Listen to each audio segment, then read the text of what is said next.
Les diamants sont les meilleurs amis de la femme, chantait Marilyn Monroe dans le film Les hommes préfèrent les blondes. Mais parfois ce n'est pas toujours vrai.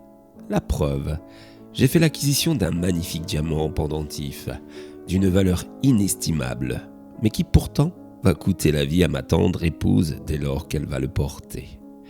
Le diamant Hope. Oui, celui que bon nombre de spécialistes ont cru qu'il avait coulé avec le Titanic, alors que pas du tout. Madame Walsh, sa propriétaire de l'époque, devait monter à bord du navire, mais elle fut retenue à New York pour de diverses affaires. Le diamant n'a donc jamais coulé avec le bateau. Pour preuve, je détiens celui-ci, et croyez-moi, c'est bien le vrai. Mais je vous parle de ce diamant alors qu'il n'évoque peut-être rien pour vous. En effet, peu de gens connaissent l'histoire du diamant maudit. Alors laissez-moi donc vous la raconter. Selon une légende, le diamant aurait été dérobé sur une statue de Shiva en Inde. Jean-Baptiste Tavernier, un grand voyageur de l'époque, le rapporta en France pour le vendre au roi Louis XIV, qui le fit retailler et monter sur la toison d'or. Quelques jours à peine après, il fut guillotiné. On dit qu'il serait la première victime de la malédiction de ce diamant. Le diamant, placé dans un garde-meuble, sera volé en 1792, pour ne réapparaître qu'au début du XIXe siècle. Un certain Hendrix Fols le volera à son propre père joaillier de renommée à Amsterdam. Le père, pris de chagrin du geste de son fils, se laissera mourir, ne se nourrissant plus. Il sera retrouvé mort déshydraté. Le fils, rongé par le remords, se pendra quelques semaines plus tard. C'est en 1901 que le bijou rejoindra la collection privée d'un certain Henry Phillips Hope, qui donnera d'ailleurs son nom au diamant. Il le cédera à Jack Collot, moyennant une très grosse somme d'argent. Le nouvel acquisiteur se tirera une balle dans la tête dès le lendemain.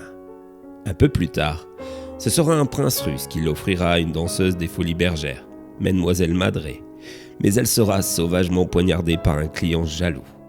Le bijou récupéré par un joaillier grec atterrira dans les mains d'un cruel sultan. Celui-là mourra lapidé par son peuple lors d'une mutinerie, tandis que le joaillier mourra d'un accident de la route une semaine après. Ce fut au tour du collectionneur Salmon Habib d'acquérir ce diamant. Peu de temps après, il fit une sortie en mer et mourut noyé. C'est à ce moment-là que Madame Walsh en fit l'acquisition pour un court instant. En effet, le diamant traversa l'Atlantique et finit dans les mains d'un magnat de la finance, Ned McLean. Et peu de temps après, son fils se tua dans un accident de voiture. Sa fille qui consommait de l'héroïne mourut d'une overdose. Et M. McLean et sa femme finirent leur jour dans un asile psychiatrique. C'est en 1949 qu'Harry Winston fit don du bijou au Smithsonian Institute, où il est resté jusqu'en 2017.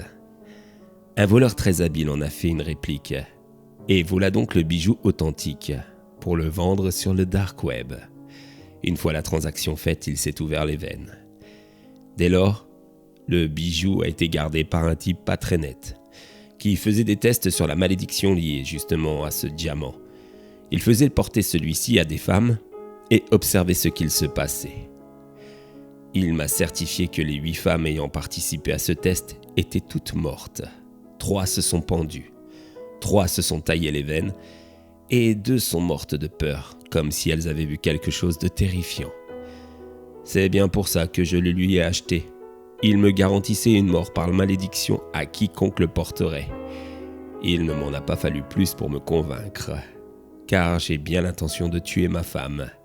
Mais du coup, en procédant ainsi, ce sera, disons, plutôt subtil. Et ainsi, je pourrai enfin vivre mon amour avec Éléonore pleinement. Même si elle est souvent proche de moi, Éléonore étant la meilleure amie de ma femme, cette idylle cachée n'a que trop duré. Enfin, ma chérie, nous pourrons vivre notre amour au grand jour. Je vais profiter que nous sommes au week-end de gala à Deauville pour le lui faire porter, tout au long de celui-ci autour du cou. Cette malédiction devrait s'abattre sur elle sans aucun doute. D'ailleurs, je lui ai mis sur sa coiffeuse pour qu'elle le passe maintenant. Là, elle est en train de s'habiller avec sa meilleure amie, ma douce et tendre maîtresse.